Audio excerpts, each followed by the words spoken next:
I am honored to be here today as a board member of the Campaign for College Opportunity, who in coalition with 14 business, education, civil rights, and student organizations across California have invited all major gubernatorial candidates to join us to speak on higher education. These partner organizations are listed on our invitation, and you can see them on the screen. And I'd like to take a moment to thank them, and I'd also like to give a very special thank you to the LA Promise Fund and the Los Angeles Times for hosting us in their space today. Can we have a round of applause for our partners and hosts? We appreciate former Mayor Antonio Villaraigosa taking the time to join us for this forum and address our pressing questions about how our state will educate and prepare our students for the future. From my days at Maldiv, where I began my legal career, to my current role as a labor and employment attorney, I approach every case thinking, how can I ensure the best outcome for the clients I represent? I will add that I had the great honor of representing the city of Los Angeles in its labor negotiations when Antonio Villaraigosa, Mayor Villaraigosa, was the mayor, and that remains one of my most proudest moments in my legal career. But I will share that as our gubernatorial candidates approach the November election, they are also thinking about how they can best ensure the best future in education for our Californians. The future success of California significantly depends upon the success of our higher education system in producing a world-class workforce that keeps our economy strong. California, unfortunately, or fortunately, is the 6th largest economy in the world, which is a huge testament to the success of our state's unparalleled public colleges and universities. Unfortunately, however, California is falling significantly behind other states when it comes to sending our students directly to four-year universities, and we have yet to come close to closing persistent gaps in college access and completion along racial lines. Consequently, the state faces shortages of 1.1 million bachelor degrees by 2030. Today, just under half of adults in California have a college degree or credential. However, a growing demand for a more educated workforce requires that 60% of adults have a degree or credential by 2030. Our next governor must be a champion for higher education and commit to bold actions that speed up progress to college access, completion, and affordability. Our next governor needs to be absolutely committed to closing racial equity gaps and meeting our workforce demands. We hope that these forums provide an opportunity for Californians to learn more about the vision our gubernatorial candidates have for higher education, and for our gubernatorial candidates, we hope that these forums provide you for you to keep higher education at the top of your agenda. Now it is my pleasure to briefly introduce our guests, and my very, very short bio will not do either of them justice, but we need to get to the substance at hand, which is hearing from Mayor Villaraigosa and having him answer the questions posed. So I first want to introduce to you Michele Siqueiros, who is the president of the Campaign for College Opportunity. In her role as president, she works to improve access and success in college for California students by raising public attention on the critical challenges facing higher education through an ambitious research agenda, mobilizing a broad coalition of civil rights, business, student and community leaders, and influencing policymakers at the state and federal level. As a board member, I am proud to have her serve as our executive director and president of our organization. She is joined by former Los Angeles mayor and current gubernatorial candidate Antonio Villaraigosa. Mr. Villaraigosa was sworn in as the 41st mayor of Los Angeles in 2005 and served as mayor until 2013. Before serving as mayor and being elected to mayor, Mayor Villaraigosa served in the California State Assembly from 1994 to 2000, where he held the prestigious leadership role of Speaker of the California State Assembly from 1998 to 2000. Thank you everyone again for joining us for this great conversation Michelle, I pass it off to you. Well, welcome everybody, and thank you so much to our partners that also worked incredibly hard. I know that you see their names here. Thank you so much, Antonio, for joining us today in conversation. We were reminiscing that in 1995, the tables were slightly turned as he was interviewing me for a summer internship position in his office when he was first elected to the Assembly. It's always good to be nice to your interns. Good lessons, good lessons. So thank you again. I'm going to go ahead and just get started because we want to hear from you. I always think it's important to start with the most basic question. Why do you want to become governor of California? I want to become governor of California because to whom much is given, much is expected. I've said many times I'm blessed to have grown up in the neighborhood, Bow Heights, where I grew up. Grew up in a home of domestic violence and alcoholism. Had a great mom who emphasized education. As some of you know, I went to Catholic school and public school, kicked out of Catholic school, and went to a public school where they put me in basic reading and math classes and upholstery classes, and I dropped out. And I've always said it was a great mom and a teacher, Herman Katz, that really emphasized the importance of education. And so I'm running for governor because I believe that the role of the first is to open up the door for the rest. I got an education. I got a high school education and went to East LA College and then UCLA after that and law school. But I recognize that there are too few of us graduating from high school, going to college with the skills that they need for the middle class jobs that we all need. And so I feel that I'm on a mission, that I have a responsibility to stand up and say, we've got to fix this. So behind you, we have a picture of your high school graduation, I believe. Very nice shot there. What's that? 57 years ago. Wow. And you've talked a lot about your experience and how that has really informed your thinking about education. Tell us a little bit more about how you feel it will inform, if elected governor, your positions for higher education, the kind of opportunity you want to see in California. Well, if you take a look at that picture, only 25% of us graduated from high school at Roosevelt High School in 1971. 25%. I got elected mayor 2005, and everybody's making a lot of ado about that. I was the first. And my high school graduation rate at my alma mater was now 36%. About 44% of the kids in LA Unified when I was elected mayor were graduating from high school. 1 out of 3 schools were failing. Of the 700 schools, only 89 of them were making it. And I felt, although I had a big job, that I needed to make that job job number one. And we turned that from a 44% graduation rate to a 72%, it's now 77. From 1 out of 3 failing schools to 1 out of 10. From 89 successful schools to 260, and yet that's really not good enough. Here in the state, as you know, we have about an 83% graduation rate. If you're poor, it's closer to 70%. If you're an English language learner, it's about 64%. The state won't survive, much less thrive, and that's what I said about this city.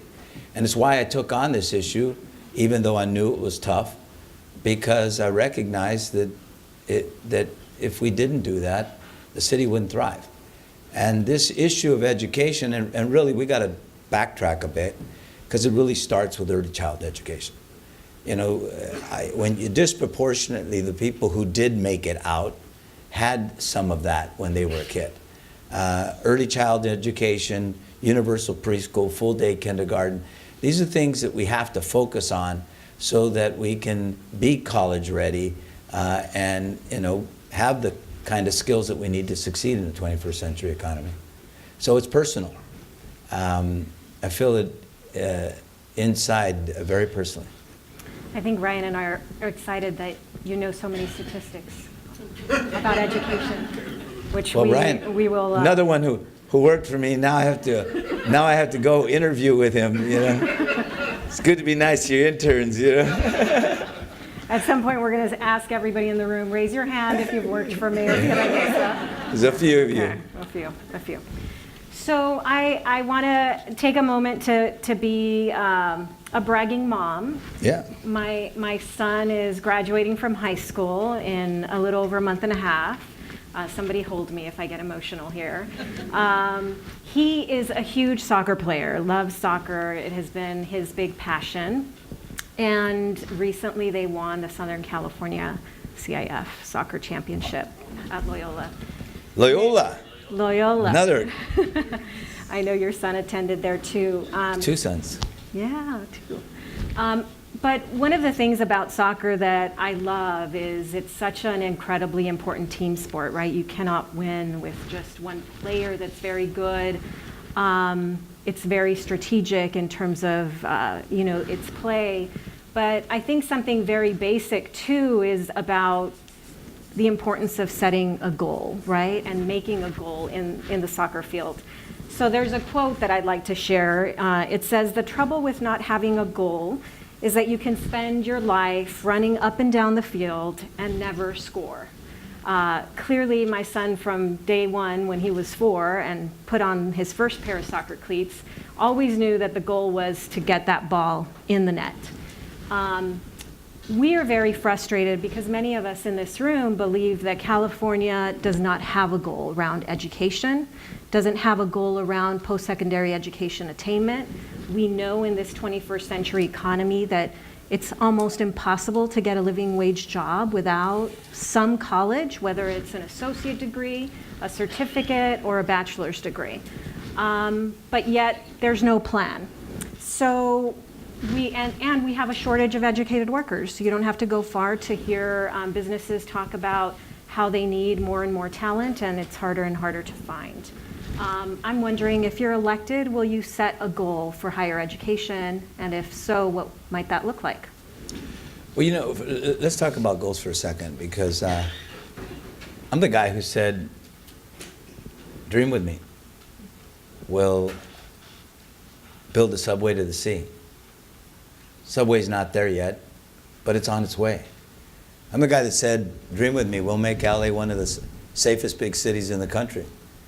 And crime went down 49%, homicides went down 45%.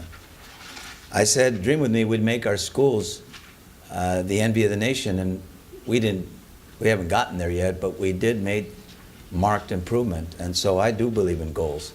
I've always said that when you get up to bat, and I didn't play soccer, back in the 50s we all wanted to, do what everybody else was doing, so we played, baseball and football, and I tell people, when you go to the plate, you may be satisfied with a single, but you're thinking about a home run. You're thinking about hitting it over the fences. So I think our goal should be, I know that 60% is going to be a tough enough goal, but our goal should be that every one of our kids should be able to graduate from high school and have go to a college or have a skill. That should be the goal. And I'm not afraid to say dream with me, that we've got to make that a goal. Clearly, that's not going to happen overnight, but we do have to make progress, because the numbers that you knew your numbers as well, the numbers that you shared, we all ought to care about that. My son went to Princeton and for a while, and the other one my daughter went to USC, and another daughter FIT, and a son's a lawyer, and the fact of the matter is, in this room, most of our kids are going to make it, but there are too many who aren't. And what we've got to understand, just like there's a few shades of gray of separation, that's true for all of us. It's not good for this state to have so many people failing, and that disproportionately they're poor and of color. That's not good for us. So yeah, I'm gonna set a goal that the goal's it should be every one of our kids ought to have a shot at a better life. That's what I think that I bring, is a passion for that. the fact of the matter is, we've got a lot of work to do, and we've got to approach it like the crisis that it is. Great. So in 1960, the Master Plan for Higher Education was the last time maybe the state of California was very ambitious about setting a goal. At that time, it was seen as incredibly visionary. It is what created the UC, the CSU, and our wide, spread in every region of California community college system. The idea was that the top third of our students would go to a UC or a CSU, and everyone else who wanted the opportunity, or as some of our community college friends correctly say, the top 100% get to go to community college, right? So the top third is something that we believe has been problematic, especially given the fact that more and more jobs require higher levels of training. So I'm wondering if, elected governor, would you revisit that top third in terms of the caps for UC and CSU? Would you agree that we need to send more students directly to a four-year university? Absolutely. I mean, I think the top third's not working for us. What, 32,000 kids got turned away from the CSUs? When you look at the UCs, it's upwards of 100,000. Our kids, I don't know if you know, I said I was, I graduated with a 1.4 grade point average because I had dropped out. I went to East LA College for a year. I got to UCLA on an affirmative action program. And I always used to say when I sat on the regents, some people would say I came in through the back door, but one thing's for sure, I got out the front. And I'm the only person to have graduated from UCLA who became Speaker of the Assembly and Mayor. Bradley, of course, was Mayor and the greatest one, but I went to both. And I tell people, we've got to open up that door, so absolutely we got to look at that. There are too many California kids getting turned away from both the UCs and the CSUs, and when they end up going to another state, a lot of times they don't come back. We made an investment, not enough of an investment in K through 12. We've got to, reap the benefit of that investment. So without question, I think we've got to address the fact that there aren't enough of our kids in these universities. So a question that I think when most of us think, and the public and certainly voters think about higher education, is the whole question around college affordability. I think a huge sense that college continues to get more and more expensive. I know we've talked a lot about the fact that tuition and fees aren't the only expense that students have. Often that is the only conversation that's being had either in the media or with the public. We have been, as a state, a leader in college affordability. We have a strong Cal Grant program. We have promise grants for low-income students where they pay no tuition at all. And right now, I'd actually like you to hear from Kiran Arakawa, who's a student at Cal State Sacramento and has a question for you on college affordability. Hi, my name is Kiran Arakawa, and I'm a student here at Sacramento State, currently majoring in international relations. And my question for you is, at the CSU, 60% of students receive financial assistance, but many low-income students are required to take out loans to help offset the cost of tuition. And many of these students experience homelessness and food insecurity. So what proposals do you have to help with this issue? Well, I've talked about, and I wrote an op-ed piece about a California Dream Corps. We have a California Conservation Corps which provides young people a stipend, I think $8,000 a year after working service in a public service position. I think we ought to do the same. I'm a big believer in service, and some of you who worked for me remember our days of service. We had almost 250,000 people participating in this town in service, and this California Dream Corps would be an initiative that would say a year of college, a year of public service, a year of free college. And it's a kind of a way of paying it forward and a way to acknowledge that we have a common purpose. um, to give back as well. I've always understood, you asked why am I running for governor, I always understood that I was here on the shoulders of others and that I had a responsibility. So that's one. Two, you hit it right on the head. In fact, you and Ryan and others have elucidated me when everybody was talking about free college as an example. You know, folks, for some people that's not enough.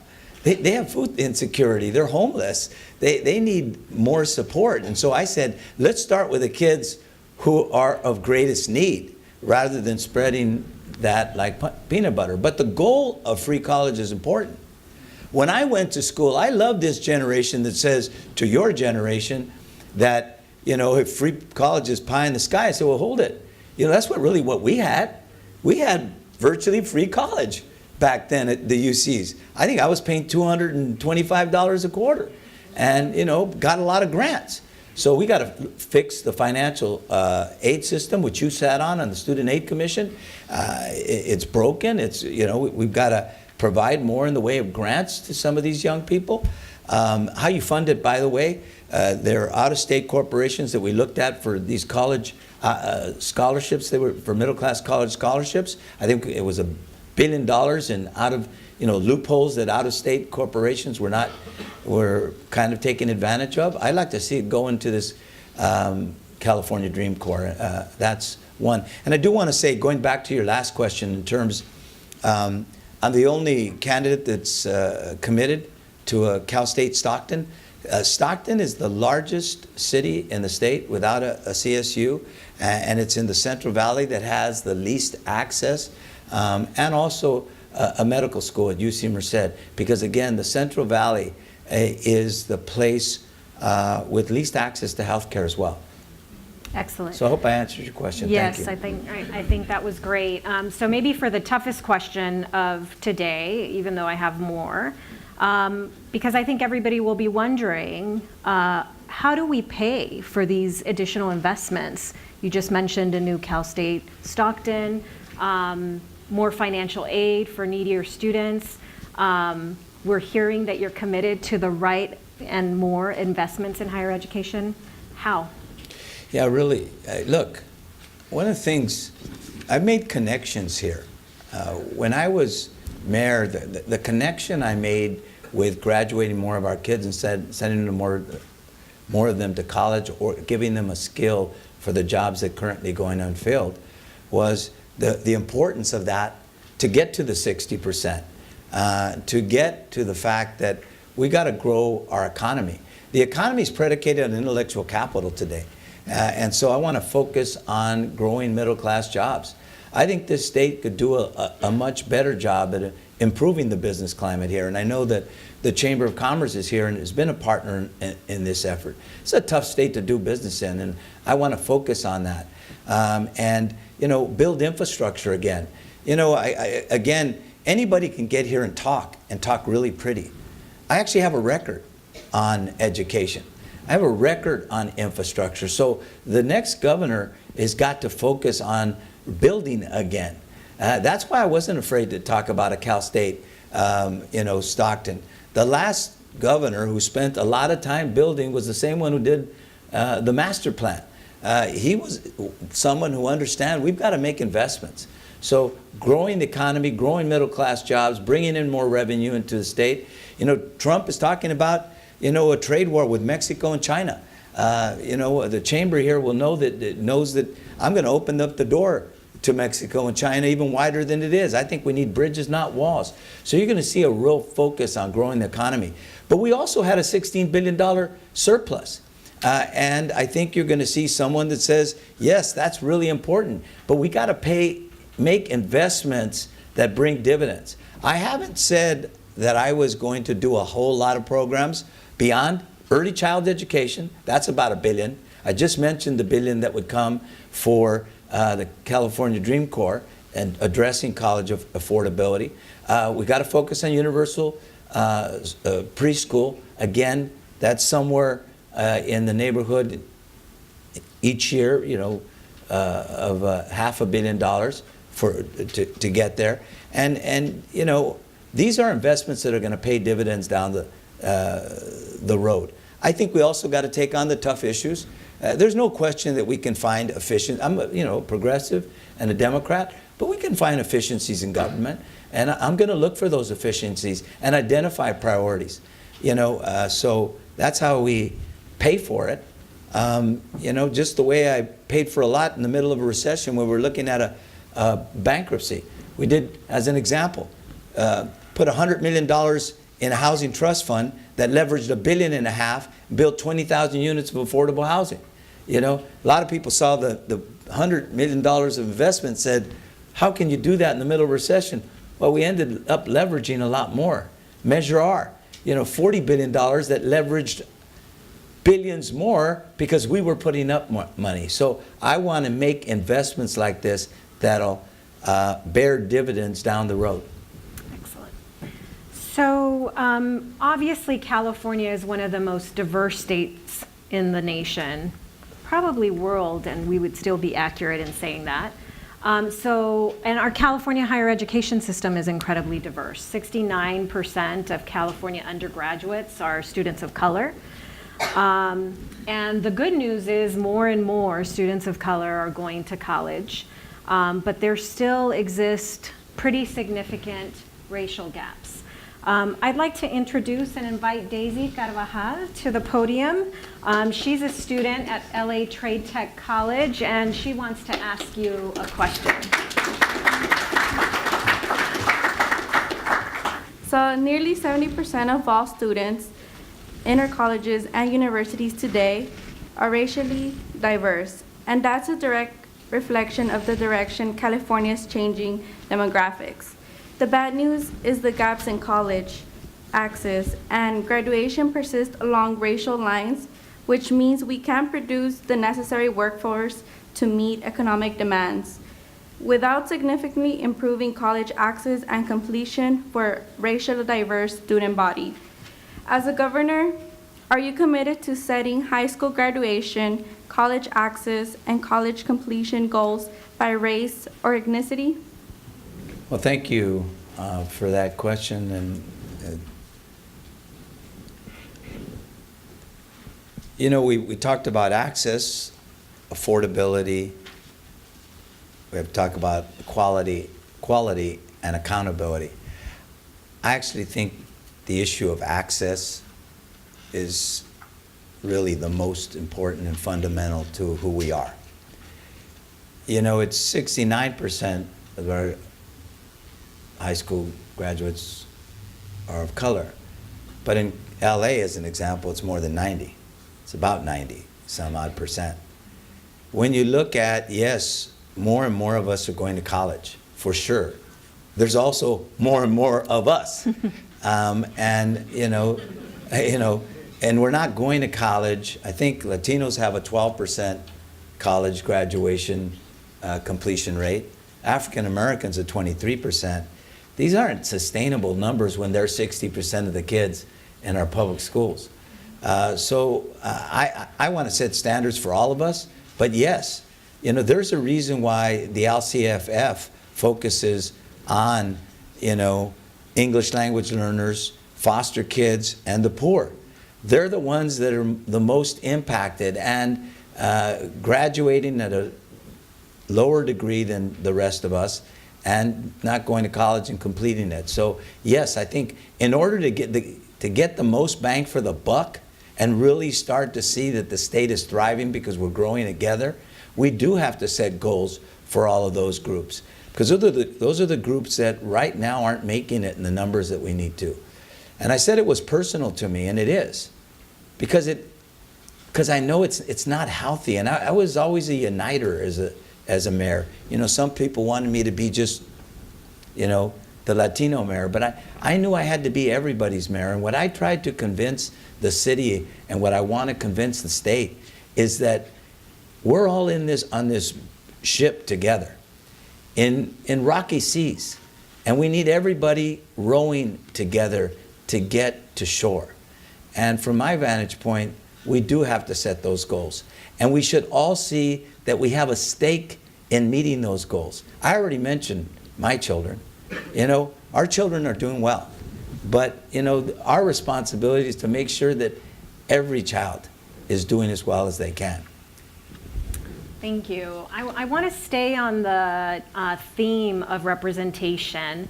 Oftentimes when we talk about issues of equity, we focus on students.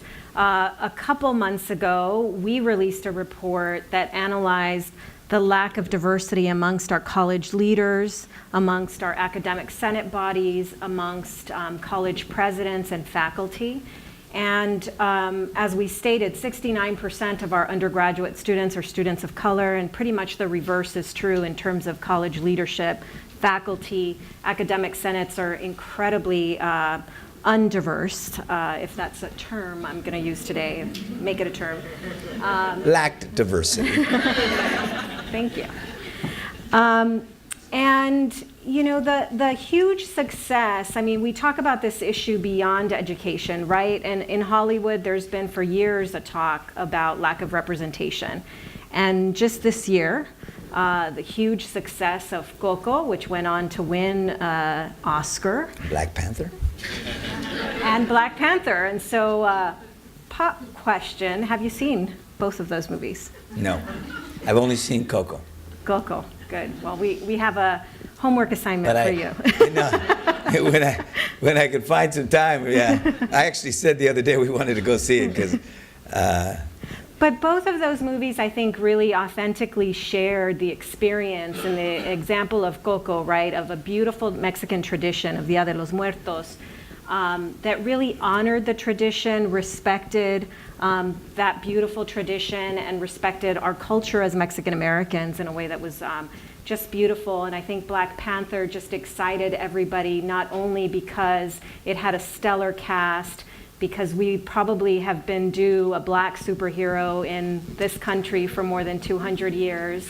And both movies also proved to Hollywood that they can make success. A lot of money, right? I think just last week, Black Panther passed Titanic in its gross receipts.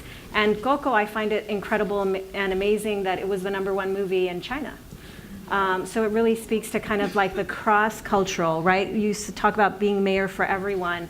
And sometimes folks think that when you focus on racial equity, that somehow you are discarding this value of being of service to everyone. So this all is leading to a question that I want to ask you. I really cannot get over Coco and Black Panther. I'm not going to lie. I've talked about that a lot. But, you know, one of the things that we found in our report was just the incredible lack of representation of diversity and also of women in our governing bodies. So if you look at the UC Board of Regents, 60% of the UC Board of Regents are white males. At the community college, the Board of Governors, and the Cal State University Board of Trustees, 70%. And when you look at women in those bodies, 30%. UC Regents, of the 26, only 6 women. So really disturbing stats, and that's certainly something, if you are elected governor, that's your responsibility. So I'd like to ask you if you would commit to ensuring that your appointments to those governing bodies, and I would add the California Student Aid Commission there, would be reflective of the diversity of our state. Again, you know, we could say whatever you want in one of these. And the best way to see that what you say reflects what you're going to do is to see what you've done. I had the most diverse administration of anyone before me. I believe something like 65% of my appointments were of color, because that's what the city looked like. If you get stopped by a cop today, you're almost like, you know, certainly to be stopped by a cop of color, because that's what the city looks like. My staff was certainly somewhere in the neighborhood of 65 to 70% of color.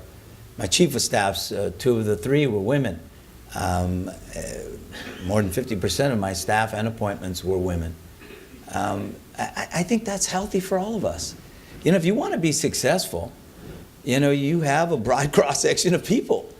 And, the joke in my office is when somebody wants to give me bad news, let it be a woman, because maybe because I grew up in a matriarchy and, I take orders from a woman easier than I do, guys. We are going to verify with her in a with few my minutes. wife, right?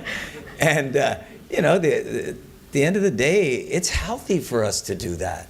And we shouldn't be threatened by it. It's like, it's really healthy. Look, first of all, we should celebrate. There's no place like this. We are the most diverse. The state is 60% of color. It's about 32% foreign born. LA is 44% foreign born, 67%. But you know what? We all have a contribution to make. And, when we do well by, Martin Luther King's maxim that, judge me by the content of my character, not, he said, color of my skin, but your race, your ethnicity, your religion, your sex, your orientation, sexual orientation, we're all better for it. So, the answer is yes, but look at the record. And by the way, that record was, very similar when I was speaker. I had a very diverse staff, and I was proud of it. And my appointments looked like California. And I think we should be comfortable with that. And not to, not argue it in a negative way. It's a positive thing. So I've seen your study, and I'll tell you where we can start. I mean, you saw the academic senate, about 70%. The faculty, the same, and it's true across the board. So it's not just at the UCs and the CSUs, community colleges, and so where you can start is your appointments on the UCs and the CSUs and the community college, and I think you'll see, I'm going to be very aggressive about that. But I'm going to always try to do it in the way that we should. It's not a negative thing. It's not against anyone. It's promoting the notion that we're healthier and better when we're growing together. That's the gravamen of my candidacy. Let's open this up. So. Thank you. So we're going to go to another student question. George Reyes is the student voting member of the CSU Board of Trustees, and he has a question for you. Hi, my name is George Reyes Salinas, and I am the voting student trustee for the California State University Board of Trustees. With approximately 750,000 undocumented students in higher education, if you were elected governor, what specific policies can you enact or strengthen that will ensure that all undocumented individuals can access an affordable and quality higher education? Well, thank you, George, for that question. And, I was 15 years old. I may have dropped out of high school, but I led the walkouts at 16 years old at my high school. And I've been standing up.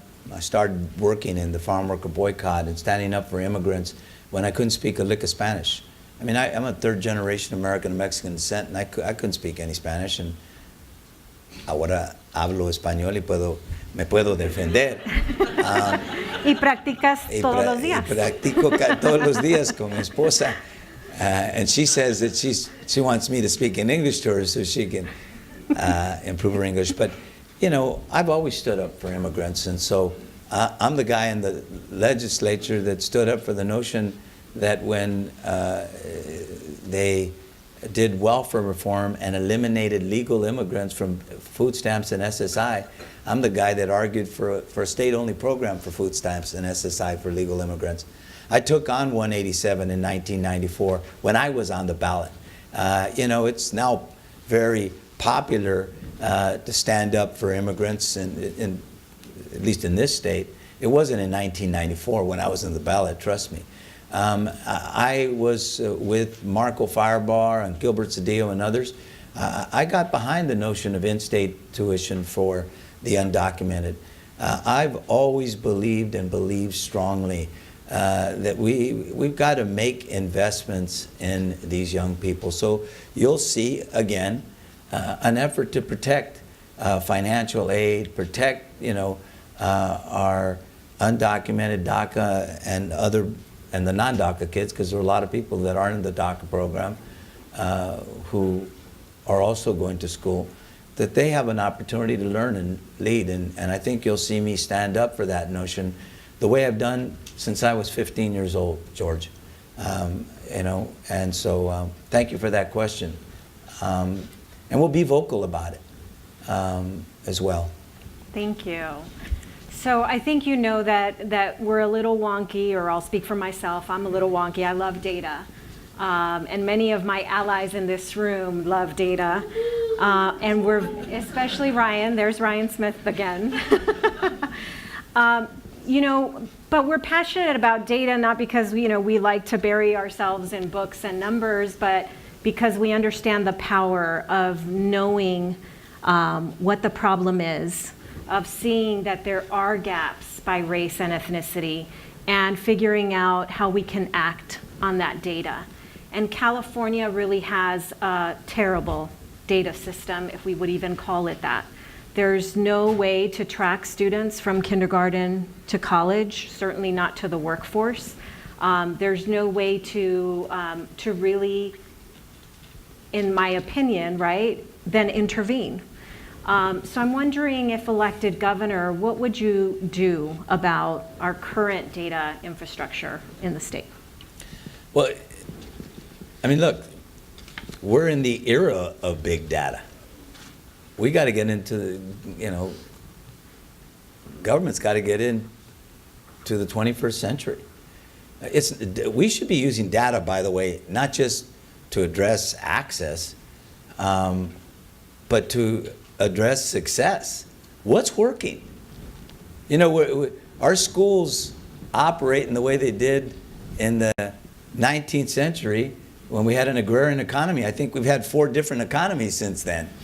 And we're still kind of in that space. So I think you're right. I think we need to be collecting data. And you're right. You don't need data to intervene.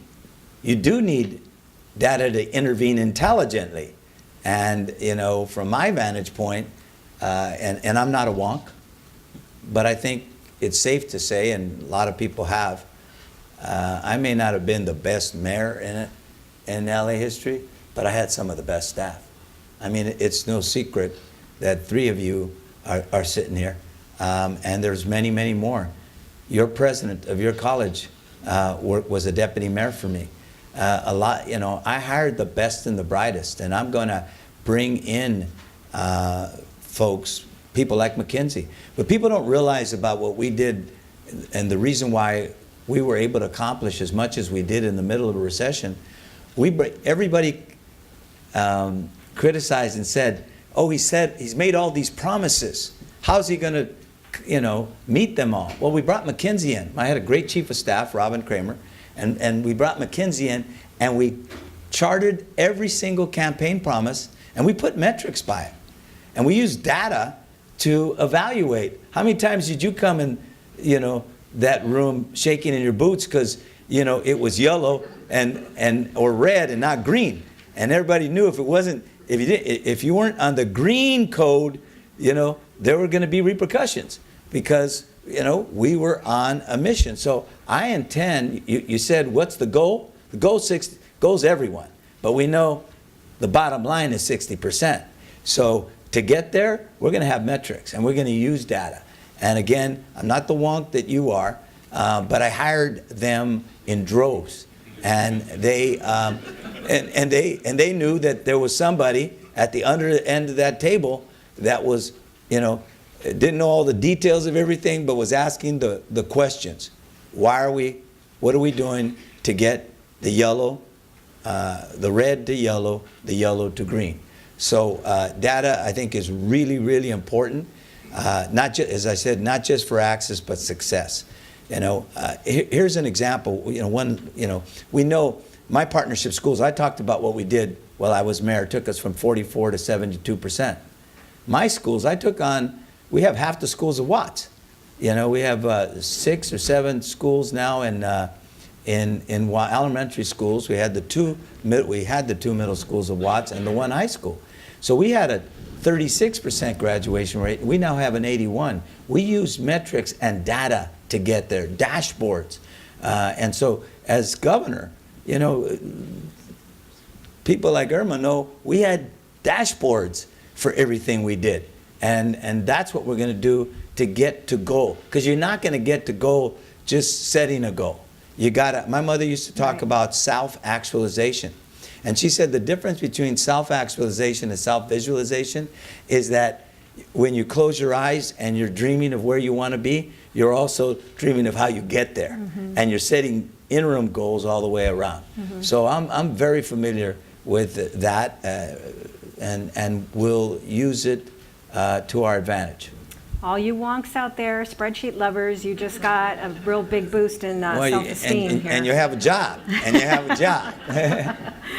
So I'm going to move to some quick rapid-fire questions, yes or no, on these, and related very much to to your last answer. Do you believe that California needs a coordinating body for higher education? Yes.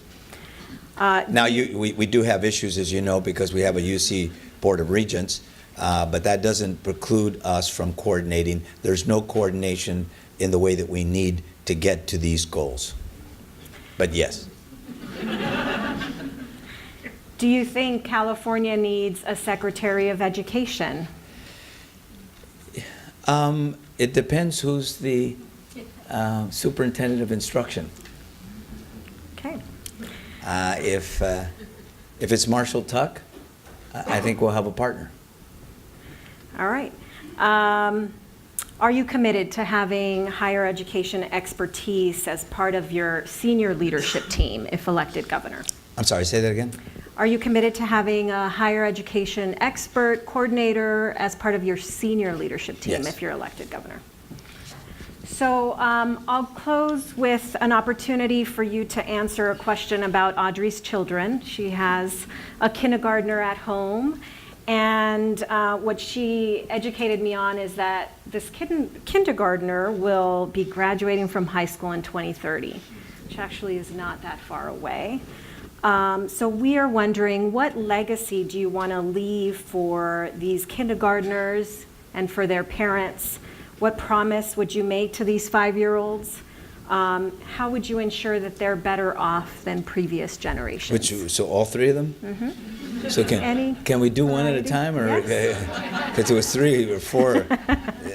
I mean, the legacy I want.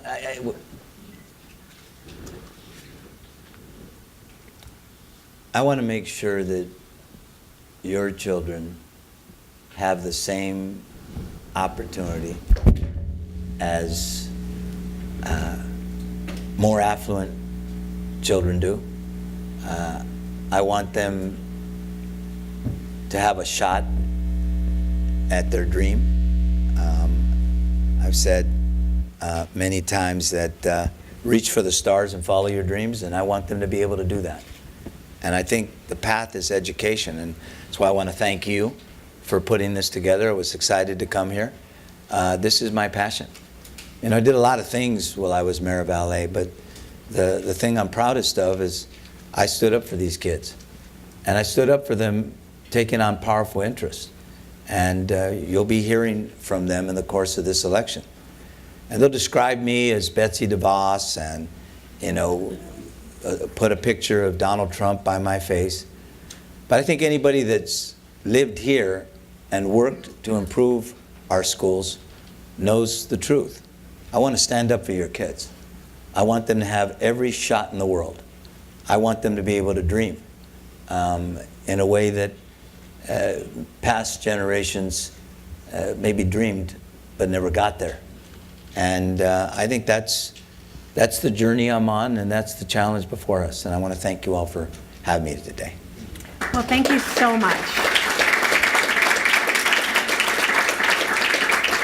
Thank you for making time to join us today. If the media has questions afterwards, you'll have an opportunity to ask them. Is there media here? Oh, look at them. And before we go to them, I want to invite Ryan Smith, one of our most amazing partners, the president of Ed Trust West, who helped us with these forums. And he's going to close us out. Thank you, Ryan, for being here and for co-hosting these events. Good afternoon. It's good to hear both Michele and Mayor Villaraigosa talk about some really important issues. A couple things. Give a round of applause to Michele Siqueiros and the mayor. There's not many opportunities do we have to go so deep on an issue like higher education and to ensure that we're talking about some of the big issues. And just to synthesize some of the things we heard, we talked a lot about goal setting. We talked about the 60% attainment goal here in the state and about the mayor's commitment to that. We talked about affordability, and we gave a round of applause to these amazing folks, but let's also give a round of applause to the students who spoke so eloquently and asked the right questions. And what affordability means. The mayor said we shouldn't spread financial aid like peanut butter, I believe. You said we should make sure that we're prioritizing those who need the most aid. We talked about equity gaps, and Daisy Carvajal did a really good job saying, how do we close the equity gaps that we see in the state? And you talked about your experience being a student at UCLA and the need to make sure that our campuses look like the demographic that we serve here in California. We talked about faculty diversity, and the mayor spoke about the need to not only ensure that we have diversity of gender, of race, but also he said, I put my money where my mouth is. That if you look at my history, you'll see that I've done that time and time again. We talked about representation matters. I did note here that you have not seen Black Panther. So hopefully the campaign can send you a DVD when it comes out. That would be nice. Because as I like to say, Wakanda Forever is not only a rallying cry, but an important public policy platform for all of us to enjoy. But you have seen Coco. I have. And I like to say that abuelitas con chanclas are our first accountability in our state. That's the way we knew that we would get something done. Ryan, you are my superhero.